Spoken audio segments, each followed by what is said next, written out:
Welcome to Fort Worth 148's podcast, where we meet to discuss Masonic topics and strive to build value in the Brotherhood.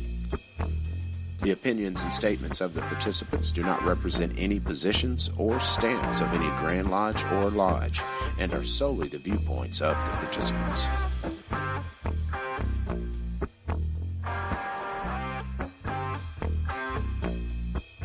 All right, brothers, welcome back to the podcast. This is Rhit Moore, past master and current secretary of Fort Worth 148. This is Gabriel Jagush, Master Mason with 148. Before we get started with everything, what is the cliff notes for what we're going to talk about today? We're going to do a book report on the Initiatic Experience by Worshipful Brother Robert Hurd. All right, so question that I've seen popping up around, since there's a lot of guys that have just got, they're still new to the job and everything like that, but they say, hey, I was elected, Junior Warden. I'm still figuring things out. What's the deal? I'm sitting in this chair now. What should I do? Any tips, tricks, plans, how to make this easier for myself? And so I figured, since you're our past master, we could hit you up for some advice. Well, there's not a whole lot you can do to get ready for the East, what you're going to encounter, because it's really unique and different every year. But the things that you can do to really prepare you to navigate is that law book. Know your bylaws, which those are pretty short, usually for Lodge. But the Grand Lodge law book is an endeavor. And while you're probably not going to be able to sit down and read it cover to cover in one sitting, do yourself a favor and read it cover to cover if it takes you 3 or 4 months. Look through all those forms in the back. It may seem monotonous, but you're going to know what your Grand Lodge can do for you. And as master, that's invaluable. Something comes up. Maybe somebody needs some fraternal assistance and your lodge doesn't quite have a bunch of money. Well, you look through law book and saw there's matching funds, or there's this form you can fill out, or, oh, you didn't know there was a Mirabeau Lamar Award to give away. There's all kinds of things in that law book that you can do with your lodge, or to keep yourself out of hot water. If somebody mentions something and you're like, I read something about that in the law book. Let me table this discussion and get back to you. The law book again, because you're not going to memorize it, but you're going to have a vague recollection of what's in there. And that'll keep you out of a lot of hot water. Other than that, it's really, as Junior Warden, stick close to those other two officers, the Worshipful Master and Senior Warden, and stay in constant communication with them on what's going on. Yeah, and then I guess in addition to reading that book cover to cover, something that is pretty useful is to keep a copy on your phone. There are PDF versions of it, and so if you've got an iPad or a phone or whatever, keep a copy of it on that so that you can just, hit find in document anytime you have a question about a specific item. Because your memory will not always serve you correctly, so it'll help to be able to instantly kind of look that up. No, don't ever. As soon as you think you've got that law and that article memorized is when the wrong word slips in. And that one wrong word could mean the difference in between breaking law and being on the right side. So always refer back to it. But yeah, the PDF, I think it's like $14 or something. You can get it from Grand Lodge.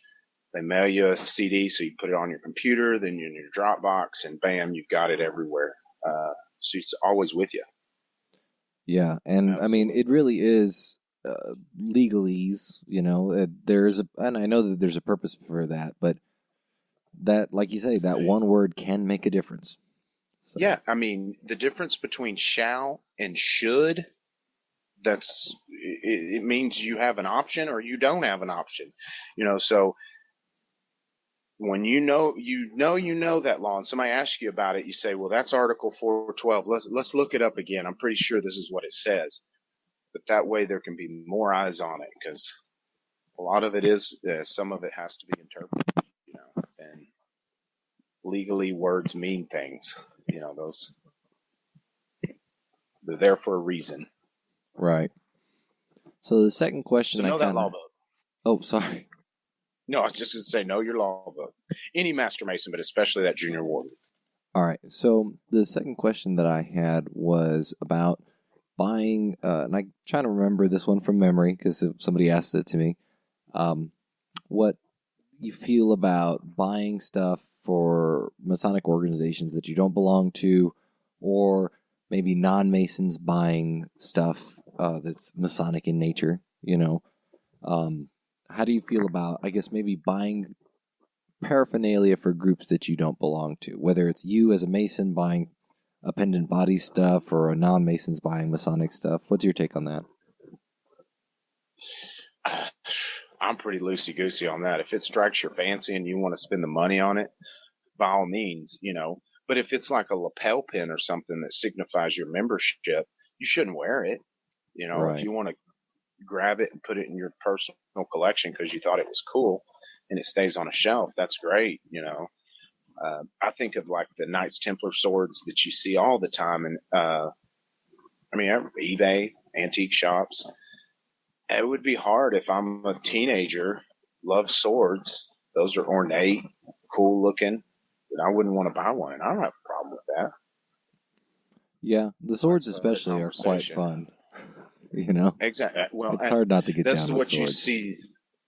Yeah, that's what you see the most of. Maybe besides rings, but not a lot of people buy those rings, you know, just to sit on a shelf. You know, so the swords usually are those kind of things. Books and, you know, maybe the little pendants that have some cool design with the square and compass. But as long as you're not wearing it, proclaiming to be a member of said body or fraternity, whatever it may be, if you're not, spend away. Yeah. Support that business. I've got, you know, and I'm not a Shriner yet, I guess, because I don't know when I'll be joining the Shrine, but someday.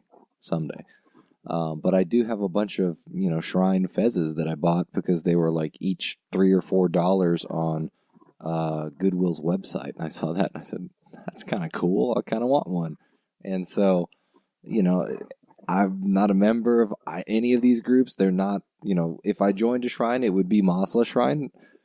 These are not Masla. They're Scimitar, which is the name of one of the Shrine temples, I guess.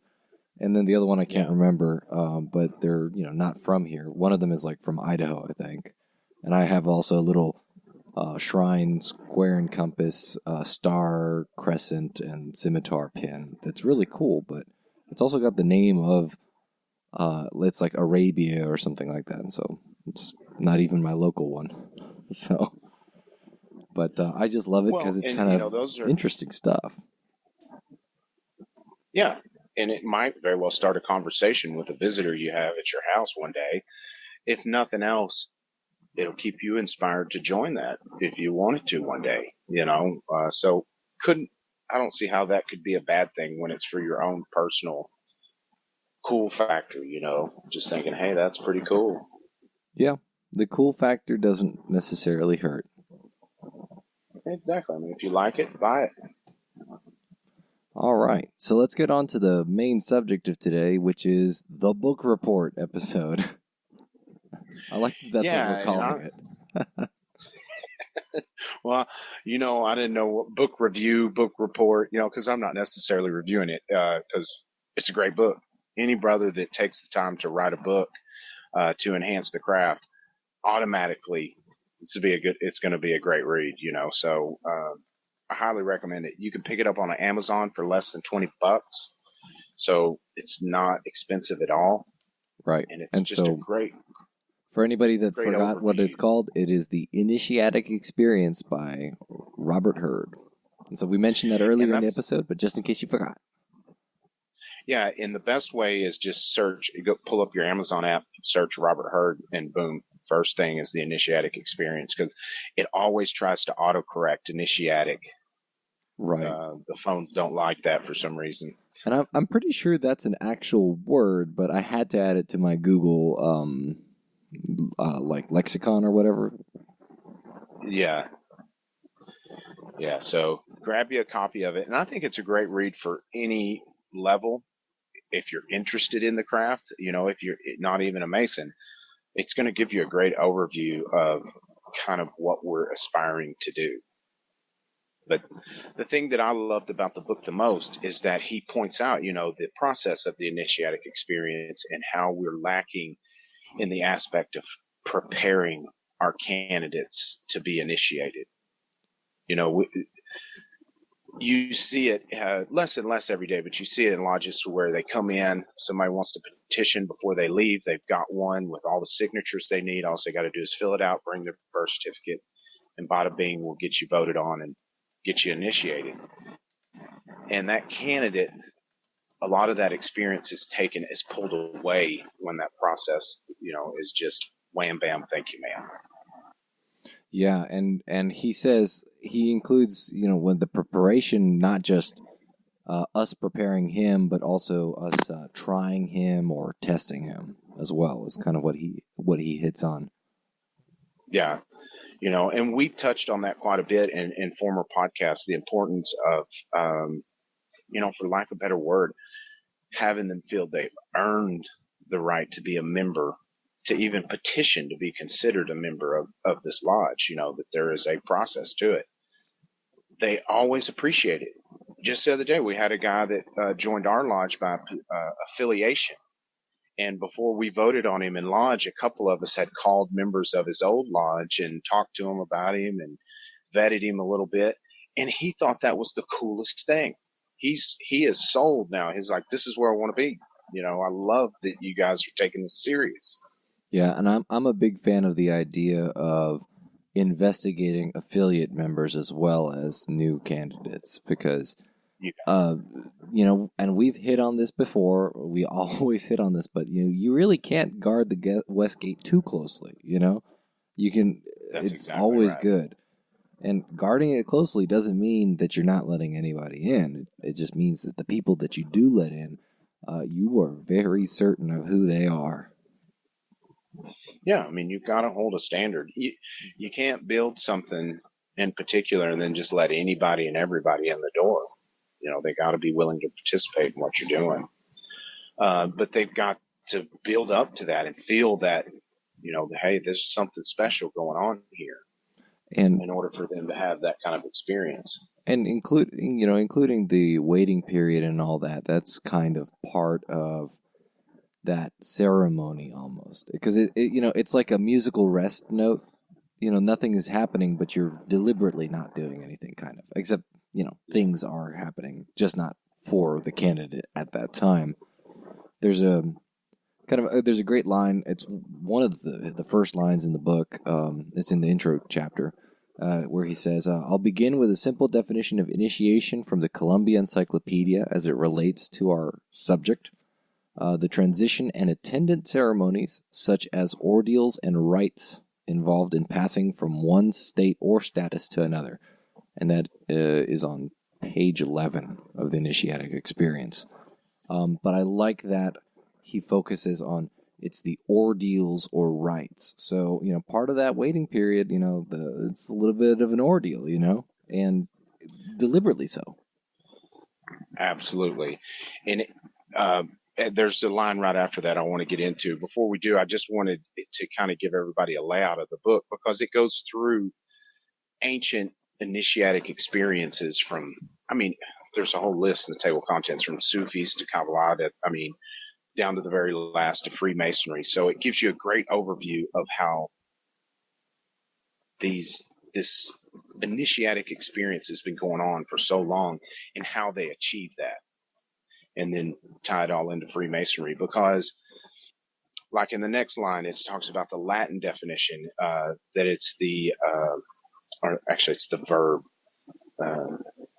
related to the verb initiates, means to begin or start a particular action, events, or circumstance. The initiatic process is also often compared to the simultaneous death and rebirth, because as a beginning, it also implies an ending of existence as one level or status drops away, leading to ascension to the next. And that is such a profound statement, that part of you is dying and a new part of you is beginning. And that can't happen if there's not the environment for that to happen. That's where you've got to go back and just examine every detail from the moment that that guy asks, whether it's by email in your website or a buddy that comes up. There should be a flip that switches in you and goes, okay, it's initiatic mode now. He's asked, it's starting. And you should have processes in place from the moment you answer him when he asks that he's getting the impression, oh, this is something serious.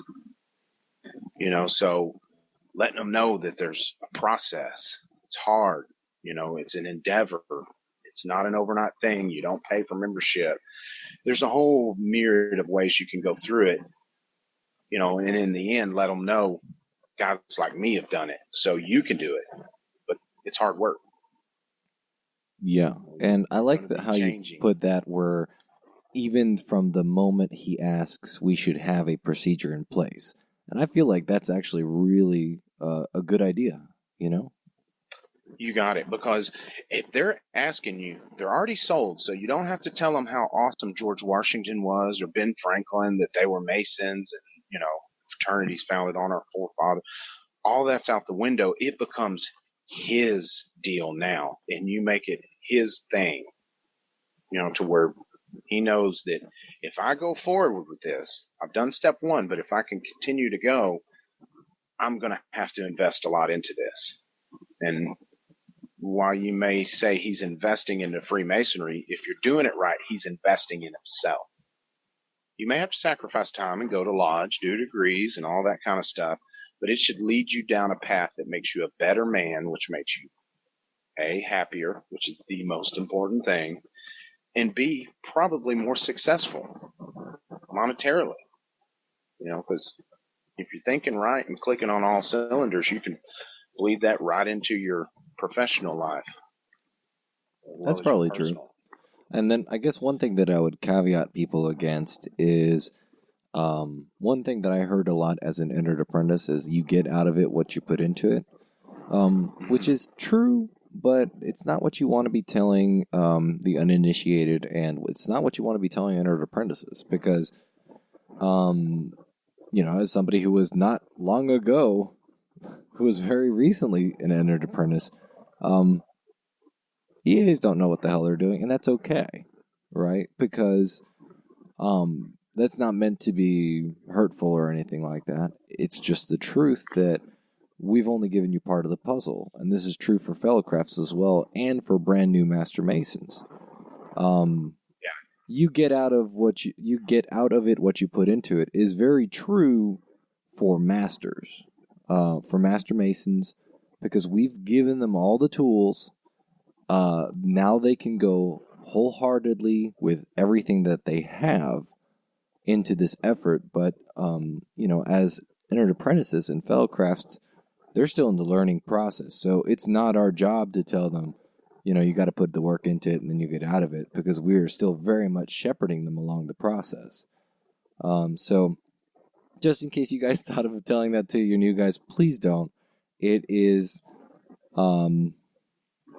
I don't know that I would say it's discouraging, but I would definitely say that I don't think it's productive. Well, and here's the thing, because I used to be very guilty of it, and I still say it at times, but there's a caveat to it, because Brother Ricky Cox is the one that really harps on how we tell our candidates, you get in what you put out of it. All right, talk to you later, Yeah, peace. Yeah, to where I really went back and thought about it, and I was like, he's right. That's like saying, okay, son, you're 16. Here's the keys to the car. Go have a good time. You got to get in behind. You got to get behind the wheel. Let him. You sit in the passenger. You show him which is brake, which is gas, what's drive, what's reverse. There's a whole lot of things you got to show him before he's ready to just take off with the car. So that's essentially what a candidate EA, fellowcraft, even a Master Mason, working on his proficiency is. They need so much guidance. But there is still truth to the statement, what they put in, they get out. But if you tell a candidate or an EA that, you got to come back behind it with, hey, look, you get in what you put out of it. And right now, what we're really looking for you to put into this is memory work, right. helping on this committee, whatever it may be, you've got to really focus what he has to put into it. We want you trying to visit and go to other EA lodges, so you have kind of a list of things that you're going to tell him, hey, this is what you're going to be putting into it right now. As an EA, it's essentially you're charged to sit down, shut up, and learn, so. Yeah, be the sponge. Exactly. That's a better way to put it to a candidate, and tell him where to put those efforts, because you've opened him up to a vast array of rabbit holes galore. And he could end up just going and looking down every, 1,000 rabbit holes and not learning nothing. You got to teach him to dive in and go down to the bottom of that stuff. Yeah. So we sidetracked pretty hard on that one, but that's okay. Because I enjoyed that point. That's something that we needed to point out. But yeah, Hurd does focus a lot about the process in his book, and that's very useful. Yeah, that introduction of what is initiation in the experience. There's a lot of good stuff, because he hits on the key piece that he believes we've neglected the most, is, like we said at the beginning, is preparation. And so you've got an entered apprentice who's turned efficiency, fixing to become a fellowcraft. What do you do for that guy to prepare him? Those kind of details have to be taken into account. It's not just about what you do for the candidate coming in the door to get his EA, although that's paramount as well. It's got to be for every degree. I love working up the fellowcraft to the masters, and telling them, all right, get ready now. You think you've seen the degrees, because, they get kind of lulled from the fellowcraft. This is pretty similar to the EA. Totally different lessons, but the layout, Yeah. And then the masters is like a totally different ball game. Surprise! Yeah, exactly. Yeah, and it's an amazing sort of transition there. Exactly, and it's not, you're going to really ride the goat. This kind of preparation. It's making it about him, to where this is something you're really going to enjoy, and there is a lot of good information. So the thing we read candidates to the new EA, go back and read that yourself, and how you can implement those kind of things into how you divest people of their, prejudice and superfluities. And like Hurd says in the book, what you think you know, do they have the ability to unlearn what they've learned? Right. And he talks a lot about some really incredible ancient traditions and things like that. And, I guess still going on with the process, there's a great quote that I saw from him here. This is page 18 of the book. And he says, in my opinion, our American culture no longer celebrates enough the various stages of life we must go through. We no longer feel with the same acuity how much we change with each trial we overcome. Little by little, we have become unconscious of our own metamorphoses. And I thought that was kind of great, especially since you just kind of touched on, how the fellowcraft is really similar, and then you get to the masters, and it's just a totally different thing, right? The entered apprentice, the fellowcraft, the masters, each one of those is, in its own way, a trial to overcome. And I love that. Yeah, when we had Brother Hurd down to speak, he had mentioned, that there's very few cultures that, at least we don't do it here in America, like, the bar mitzvah, there's the quinceañera, all kinds of ceremonies for different cultures of, essentially a death of an old part of you and a birth of a new part of you. Whether it's the bar mitzvah where the boy becomes the man, the quinceañera, same thing for the woman in the, in other cultures. So we don't necessarily have that, and Freemasonry offers it on a level that you don't get anywhere else. And we've got to we've got to place that importance back on that this is a metamorphosis. This is a change. And in order for that to happen, you've got to create the environment for it. It can't be just this, hey, we'll get you in the door and then you tear it up as a master mason, go join an independent body, whatever. It's just got to be just a super focus on how important this is. What a monumental decision it is this guy made to become a mason. He should be made to feel that way. Right. And from beginning to end, it's just kind of this, one of the things that he kind of hits on. It's a fundamental transformation. And you've already mentioned it. Yeah. It's, you're abandoning one thing, you're adopting another. But it's you are the pupa in the chrysalis becoming the beautiful butterfly, You got it. And the beautiful thing about this is there's no one way to make it happen.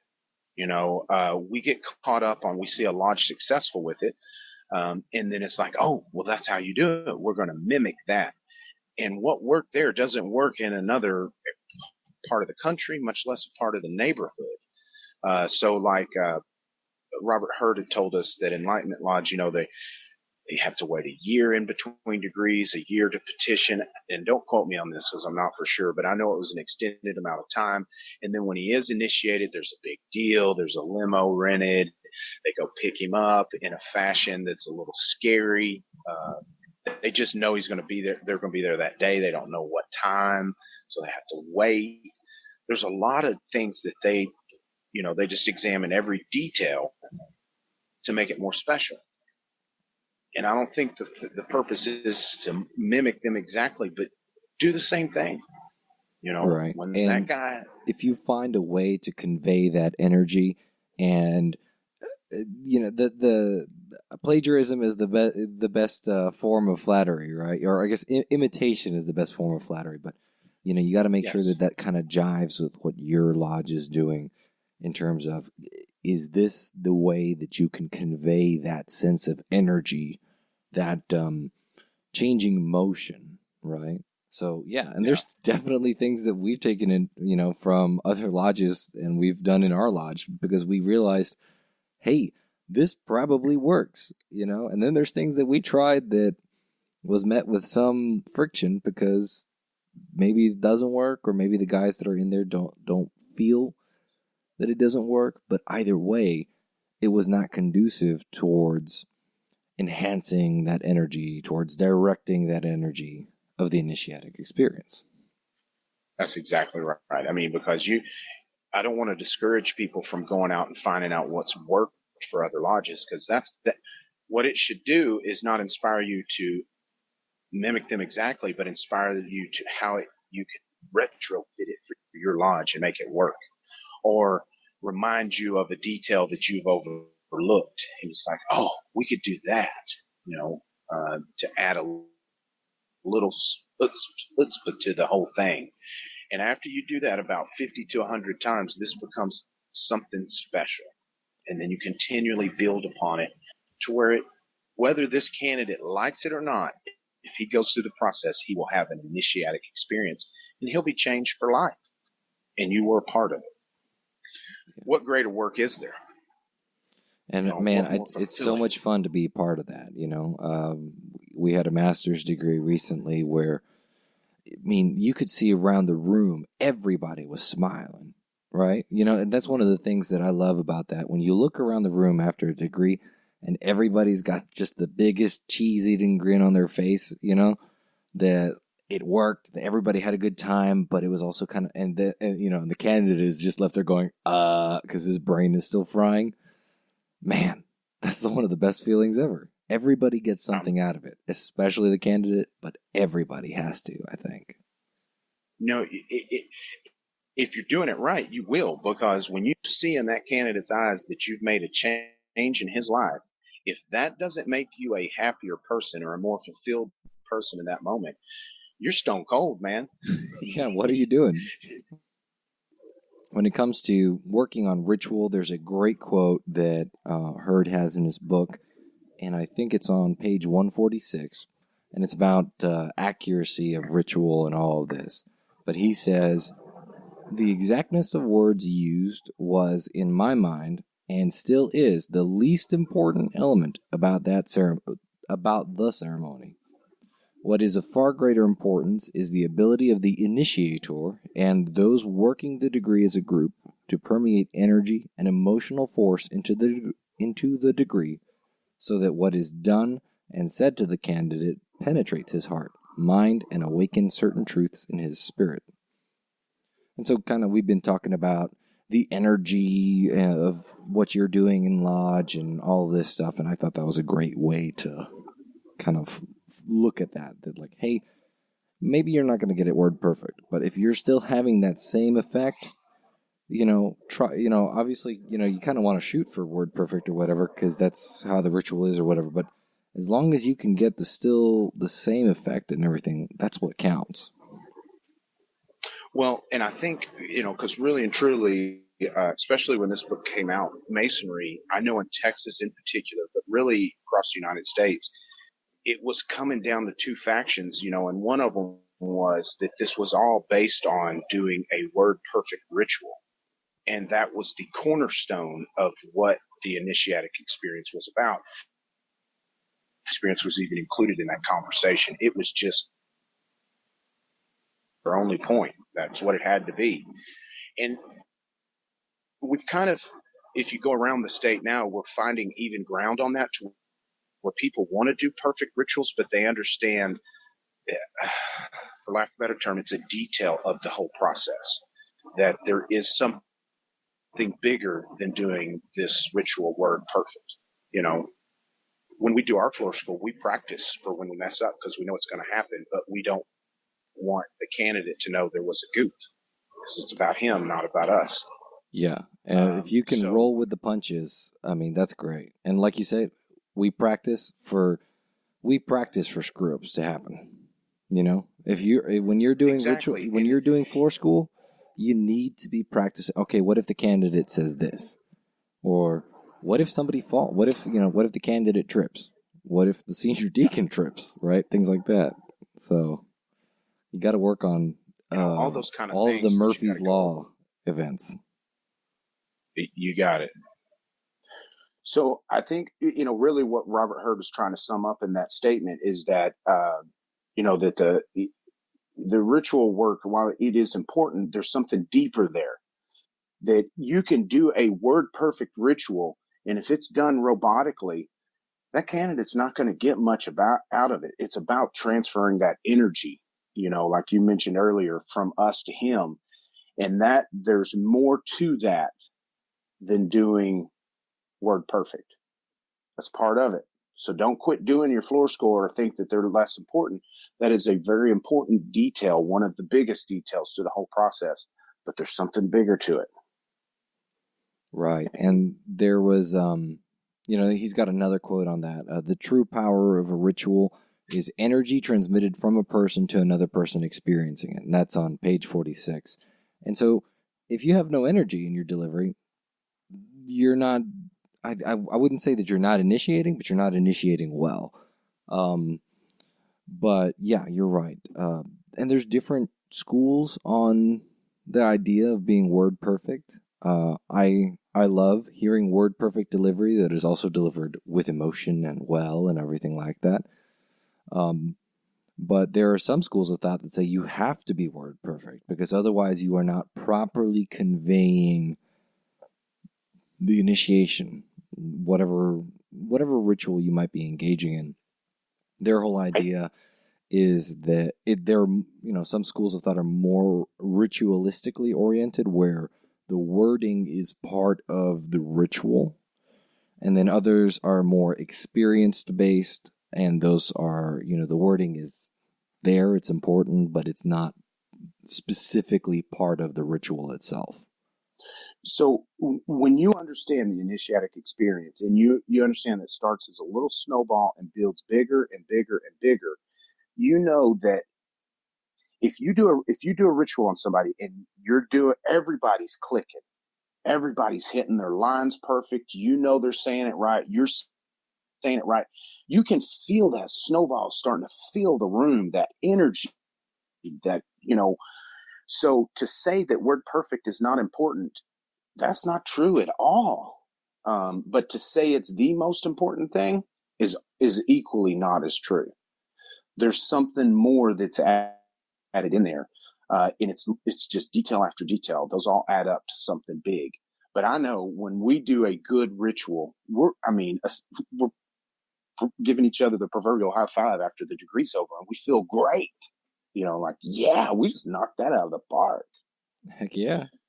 So there's a lot to it. So don't get hung up, that there's not it's a mundane detail. It's extremely important, but also know you got to add some inflection into that. This candidate's got to understand that what you're telling him is just as important to you as it is to convey to him. Pour that energy out on him.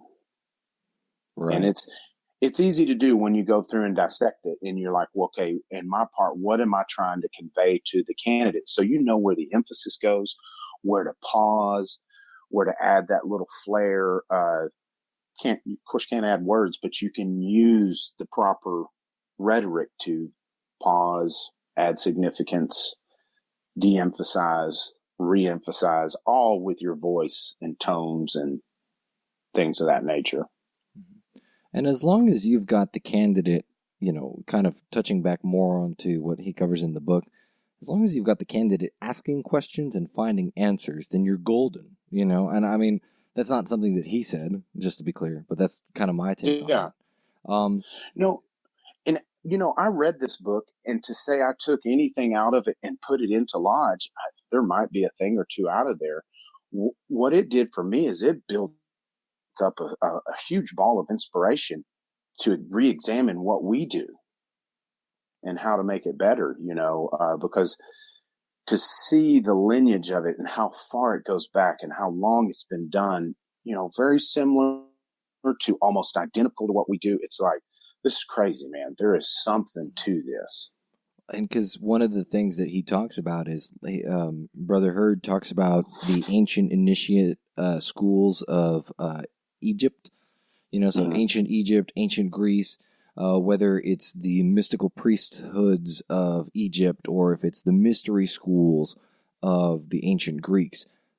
All of this stuff is, it may not be direct descendants, because there are some people, there are some guys that claim that we are directly descended from the ancient Egyptian mystery traditions.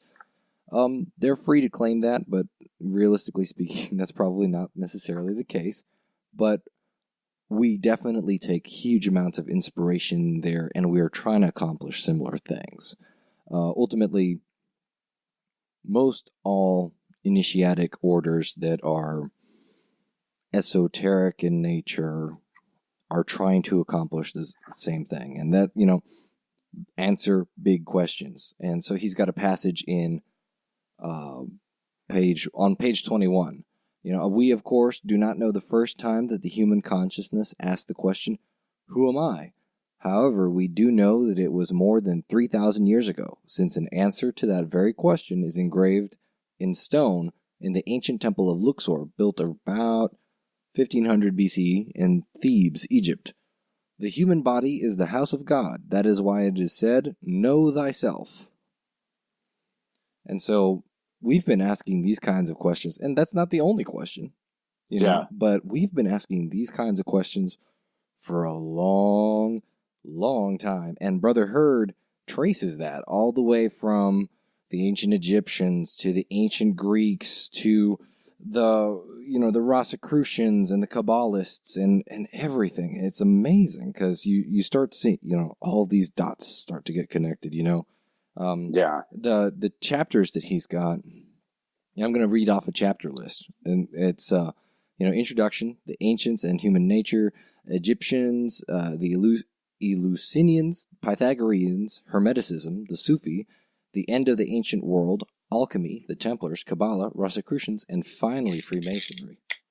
So he hits on all of these, and then he finishes with Freemasonry. He really, he touches on Freemasonry throughout the entire thing, but he doesn't have a dedicated chapter to it until the very end of the book, because he's trying to highlight all of these ancient traditions and how they feed in.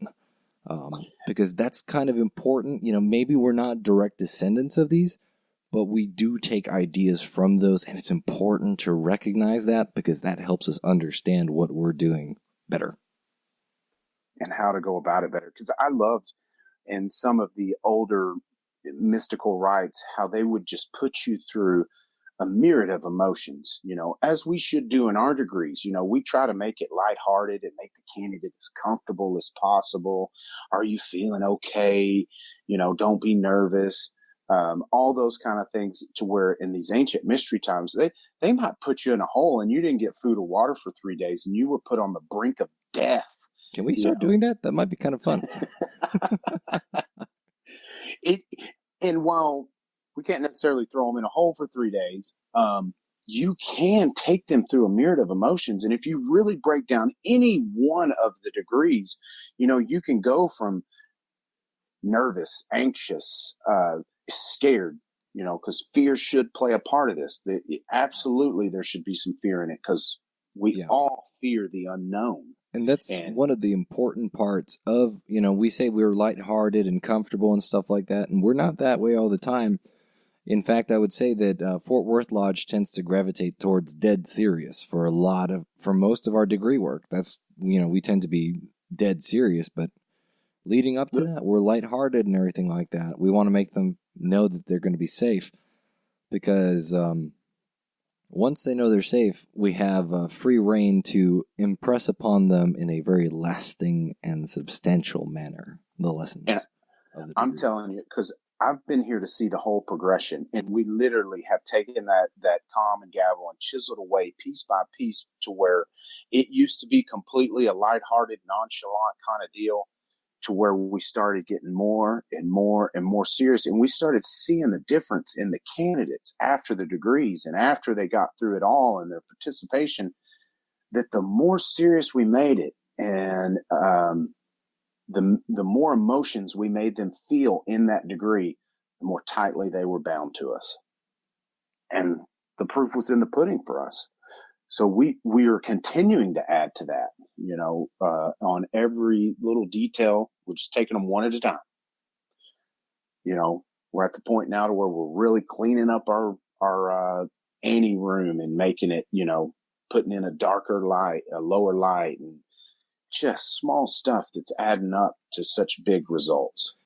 Well, and one of the reasons why when I got involved on the degree team, and I guess I kind of got involved in the degree team as an entered apprentice and as a fellow craft before I was even a master, was that, Rhit, you gave me this book, a copy of it to borrow, the Initiatic Experience, and the lessons that I learned from this was kind of really cool. It's that, the degrees are serious stuff.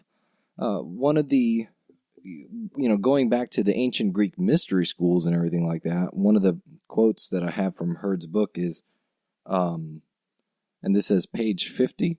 So I don't know if it's on if page 50 of my phone or page 50 of the actual book, but this is what it says. So you see, these mystery initiations were not simply female rites of passage regarding fertility and of birth, as many commonly believe. They were, in reality, symbolic of the human soul's return, after the death of the body, to its universal origin or source.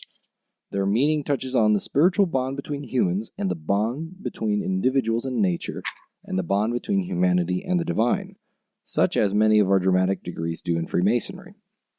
And kind of like looking at that statement and saying, okay, this is about somebody dying and going back to the Creator, and we're teaching them lessons about that. We have to approach that seriously. I mean, and it's cool to have a fun, light-hearted relationship with God and everything like that, but that should be more of a, in my opinion, giant disclaimer and all of this. This is in my opinion. That's something that should be maybe more of a personal nature. If you like to joke around during prayer and everything like that, go do that. That's awesome. You have a fun relationship with God.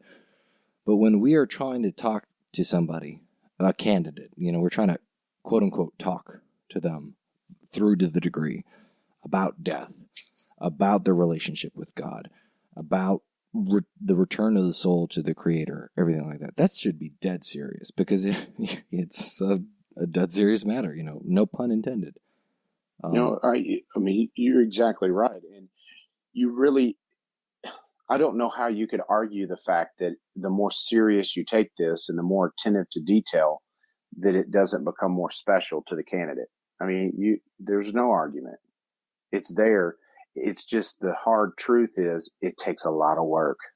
I mean, it's constant work, because as soon as you conquer what you thought were the big obstacles, you'll see the next ones. It's never ending, because when you do finally get them all done, then the ones you fixed first are out of date and they need to be revamped. Right. It's a never ending process. So once you dig in, you realize, oh Lordy, what have I got myself into? And you have to be dedicated to that, because you are literally changing the world.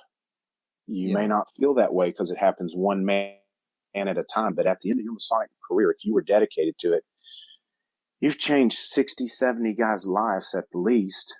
At the very least. I feel like that's a very low estimate. And those people are out in the world making it a better place because of an interaction they had with you in Freemasonry.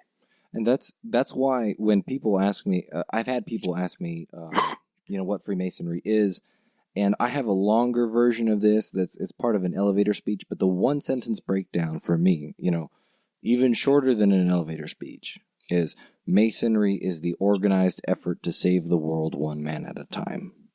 And so we'll have to touch on that in an elevator speech episode or something, but that's we'll what it is. We'll have to get our tinfoil hats out when you say change the world. Yeah, I like to say save the world. Save the world, yeah. But kind of going with that, here's and I'm going quote heavy on that, but this is kind of the book report episode, so something that ties into what we're talking about. Personal intense aspiration, firm desire, and perseverance of the seeker are essential components for attaining real success in the task. And so you can see that this goal was not just a simple knowledge of who we are, but about gaining insight into how we could become better, how we could transform our current lower self into a higher or divine self, making good men better. This spiritual way of transformation can still be experienced today in some traditional observant style Masonic lodges. The fire is still burning and the flame will never die. Now, I don't agree, the way that he phrases that second paragraph in that quote on pages 27 and 26, or 27 and 28, he says, this spiritual way of transformation can still be experienced today in some TO style lodges. The way he phrases it kind of makes it sound like that's the only place where you can experience that, and I really heavily disagree with that, because you can still find that even in a lodge where everybody wears t-shirt and jeans, you just have to be really good. You're right, and I think in kind of his defense, while we are not specifically labeled a traditional observance lodge at Fort Worth 148, we practice traditional observant Masonry. We practice those things. We practice. I think we practice aspects of it. That's exactly right. And so you're going to get a taste, because I'm not saying we've cornered the market on the Initiatic Experience. We've kind of lassoed a corner of it and are slowly starting to rein that thing in little by little. But you don't have to be, because you can be labeled, sanctioned, hey, that's a traditional observant lodge. But you can also practice those same tenets and not have that label. So, because I think, does he say traditional observant style lodges? Yeah, the specific quote is, this spiritual way of transformation can still be experienced today in some traditional observant style Masonic lodges. I think he's specifically referring to lodges that refer to themselves and style themselves as TO lodges. Very well could be. Very well. And you know what? I'm not knocking TO by any means. I love it. I think it's super cool. I just don't like that I've seen with people online and conversations in person where guys hailing from TO lodges or who have made TO lodges their home base. And this includes, the average Joe Schmo to full-blown authors and everything like that. Hurd's not the only author who I've seen express a similar opinion. There's a very sort of this is where the real deal occurs, and I don't agree with that, and that's fair, because we all have different opinions on that, and so they can say, this is where, you can still find that, that's kind of where it still is, and I'm kind of going, yes, but that also still exists in almost any lodge that tries. So, regardless of whether you guys are showing up in tuxes and you have lit candles, or if you have, polos and jeans and the little light bulbs, you're still going to find that, as long as the lodge gets together as a union and conveys that energy, right? But yes. No, and you certainly can't pigeonhole the Initiatic Experience to just observant lodges.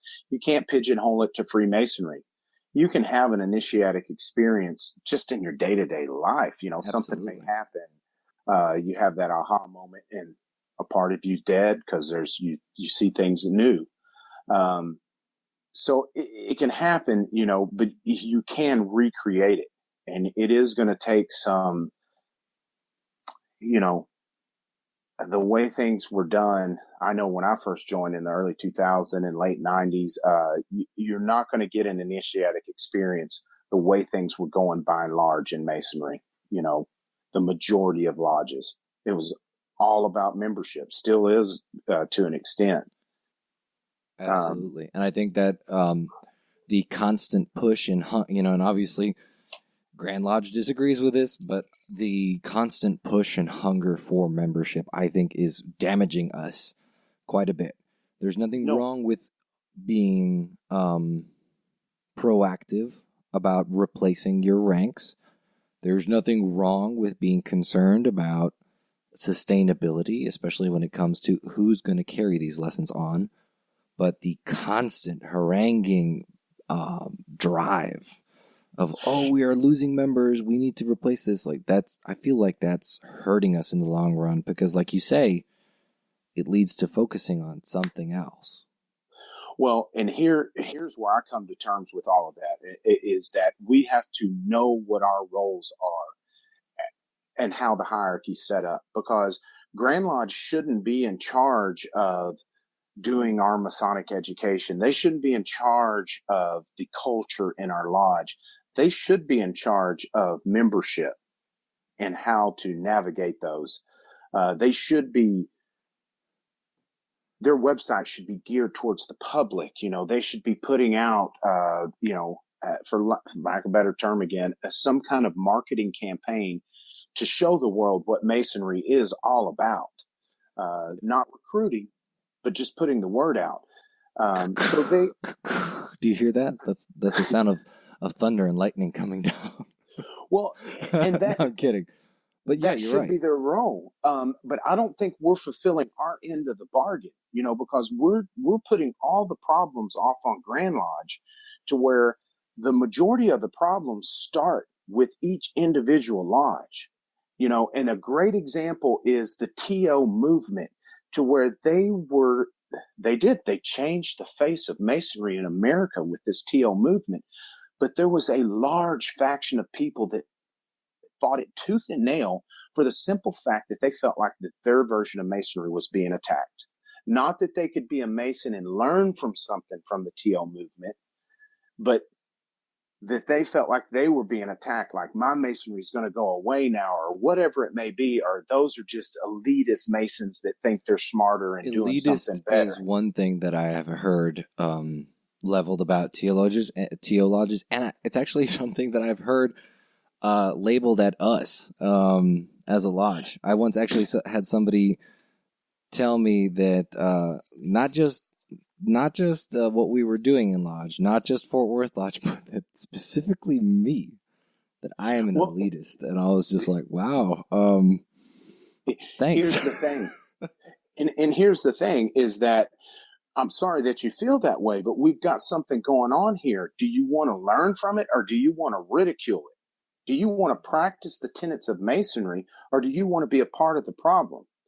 I'm not asking you to do exactly what I'm doing. I'm asking you to share in this experience and learn from it, because the TO movement could have done so much more if people because it's what got Robert Hurt to our lodge.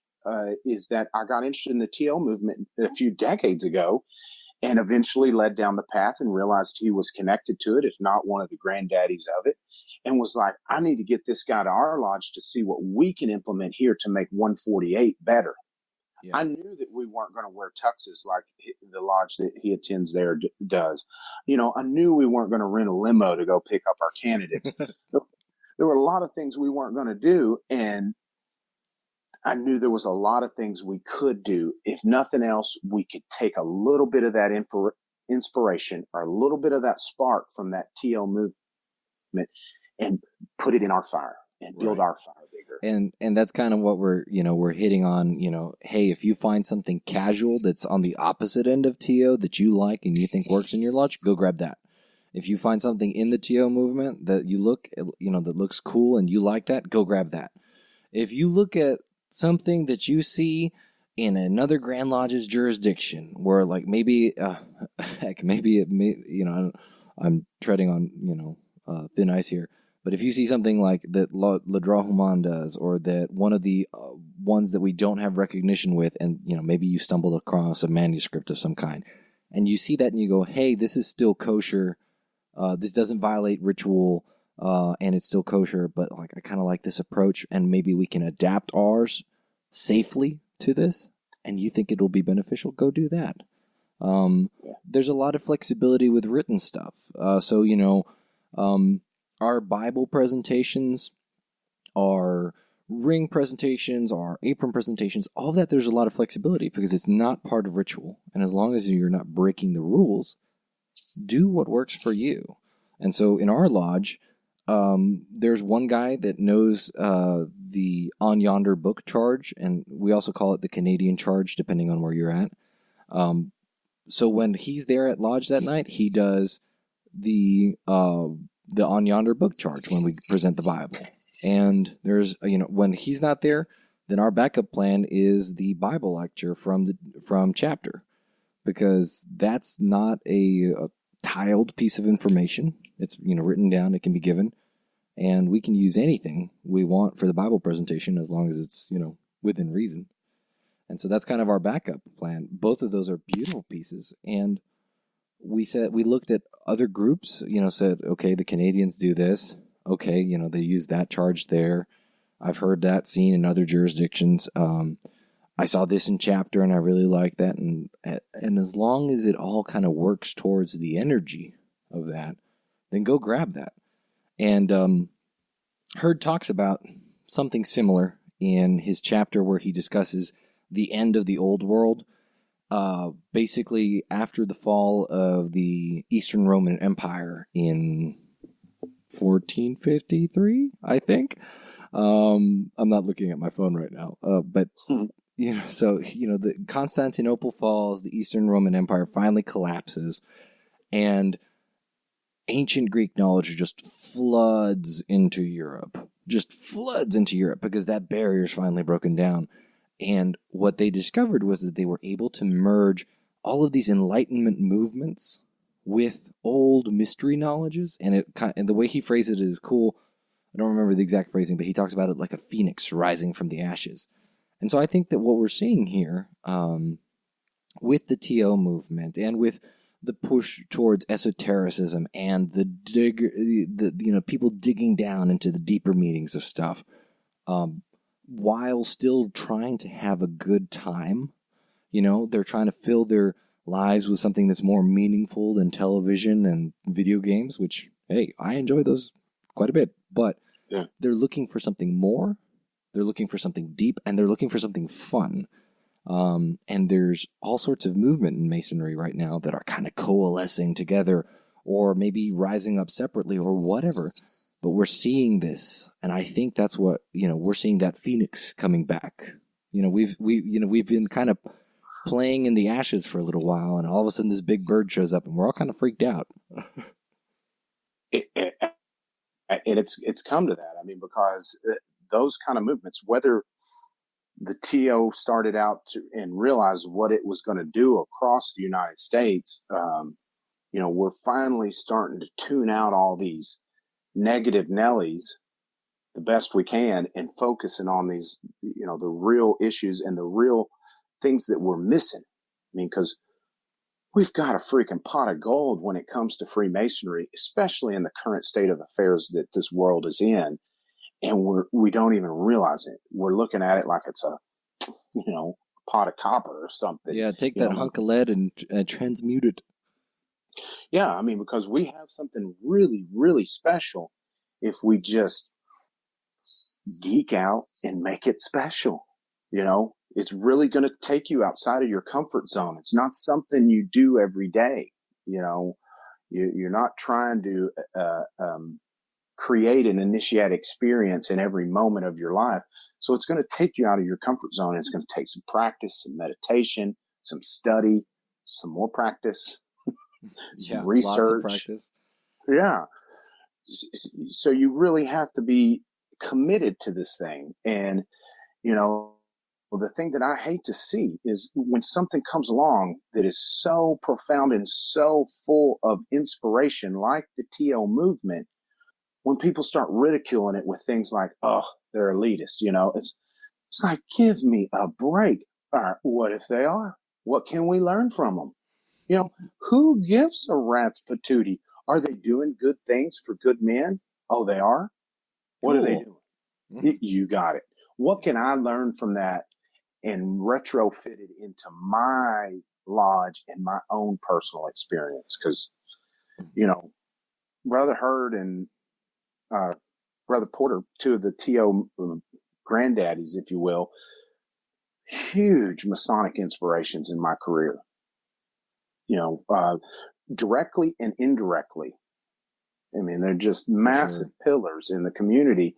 And to shame that away with, hey, they're doing something I wouldn't wear tuxes, would have been devastating for my we would be nowhere where we are right now. Yeah. And, and that's one of those things that, like, it's the concept of wearing the uniform or whatever. I like that. Your uniform doesn't have to be tuxes. Your uniform can be everybody wears the same color polo and everybody wears the same shade of denim, and pick things up that work. And watch it organically grow. Yes. Because you may start off with, a somewhat nice dinner, or like you said, the polo and the nice jeans. And 2 years down the road, you're going to step it up another notch. It's just going to happen. I promise you. Something that, you're, and all of this stuff that you're saying kind of makes me, I've got a list of highlights from the book when I was reading his book. This is from his chapter on alchemy, right? As good Americans, we automatically assume that more is better, but it may not always be so. The point of alchemical transmutation may not lie in the size of the final product, but in the transmutation itself. There may be something in the procedure that acts like a homeopathic remedy, stimulating the growth of consciousness in the universe in ways we can't imagine. After all, consciousness, like life, wants and needs to perpetuate itself. So I thought that's kind of cool, kind of touching on all these things that you're hitting here, in terms of like degrees and ways that lodges should approach stuff. It's, maybe it is, maybe it's not what you end up as at a lodge, but maybe it's that change itself that's very worthwhile. Oh, there's no doubt. There's truth in that statement. It's not the destination; it's the journey. It's 100%. I mean, because what is our destination? We all have the same destination, so you better enjoy the journey. For sure. You're absolutely right. And that's the thing is that take the because this book, I guarantee you, if you pick it up and read it, it will inspire you. I can guarantee it. It will inspire you to change something in your lodge to make it better for you and for that next candidate. Yeah, and a big part of that is, the way that we look at it is, it's that process of changing. As a candidate, they should always be changing. As a master mason, you should always be changing. And as a lodge, you should always be changing. I mean, maybe not changing for the sake of change, but growing and improving, even in the smallest ways. It's a sign of vitality. You got it.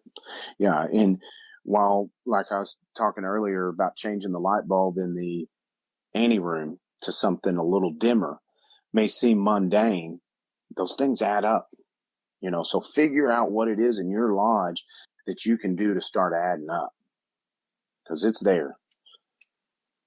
There's big things and there's little things, and cheap and expensive. They're all there, I promise.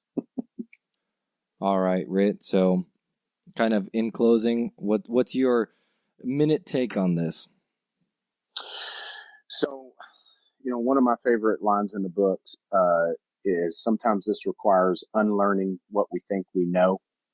And I think, it's been said by many different people in many different ways. I think that state of mind of humbleness, you can read through this book and you can see that it's been done before. It's all there, and be ready, to unlearn what you've learned, to look at it from a different point of view, to have that mentality to create things that are better, because if you get stuck in a rut and you think this is the only way that it's going to happen, you need to get out and explore. And there's no better way than to open a good book. And this is one of the better ones. So do yourself a favor and get on Amazon and order you a copy. Right. I would have, in my closing thoughts, I want to impress upon people that I don't know that this was like, it didn't change the path for me necessarily, like, because I was kind of exposed to it early on as an entered apprentice, because that was one of the first books that Rhit lent me. Maybe I might still have the same outlook on it. I don't know for sure if my opinion on Masonry would be the same. But I can definitely say that as an entered apprentice, this was one of the most valuable pieces of literature I ever encountered, because I was already asking questions, but the amount of questions and how fast I was asking them just skyrocketed after I read this book.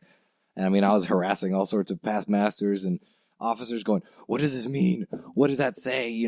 Tell me more. Because I read this book and I went, oh my gosh, I have so many questions. And I mean, all the way from, I started posting on our private lodges Facebook group, oh, hey, what do you guys think about like the connection between the Osirian resurrection and the entered apprentice degree? Because I was starting to wonder about all sorts of weird, wonderful things. And so this book I would hope that this book will inspire a lot of questions and a lot of answer seeking in you. So go get a copy of this book. It's great.